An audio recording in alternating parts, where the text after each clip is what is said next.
चले सौदा कवनो घाटा में। अरे सखी कहाँ सखी दिने दिने कितना चिकनाइल बारू हो। अरे कहाँ कहिए सखी तुहके आगे लगे जला अपने से भाटा में भारत में बटे यादव जी के माथा में।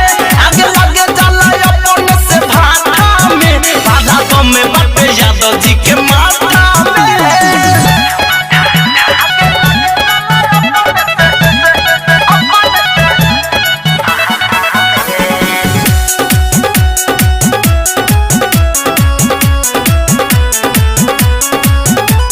ससुरा में सुख बड़ा मिलता रोज रोज पलंग भी लहता। अरे सखी ससुरा में सुख बड़ा मिलता रोज रोज पलंग भी लहता।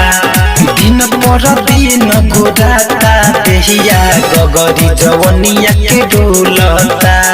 याद नहीं आवे मोरा यार के कमी नहीं होला कोनो प्यार के मिले अलग स्वाद पियला पे सखी खाता हमें। अरे पाउच वाला अरे ना हो सखी अरे रात भर अपने से मोथेल आगे लगे जला अपने से भाटा में भारत में बटे यादव जी के माथा में।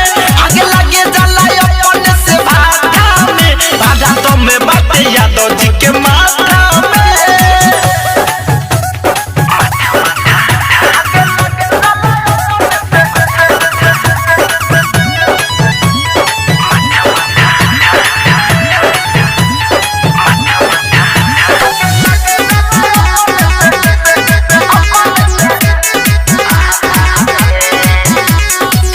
नहीं केहू से खोली हो कुछ ना धनंजय से बोली हो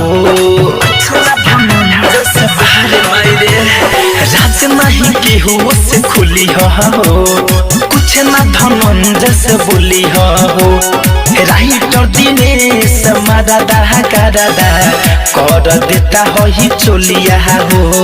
चले जब कम छा छा के मन कर छोड़ा दी भातल रहा के जना पे जवनिया अभिनव चंदन काटा में। आये सखी आ नमकीन लागेला कि सादा पूरा पिए लुकी आधा। अरे पूरा हो आगे लगे जला अपने से भाटा में भारत में बटे यादव जी के माथा में।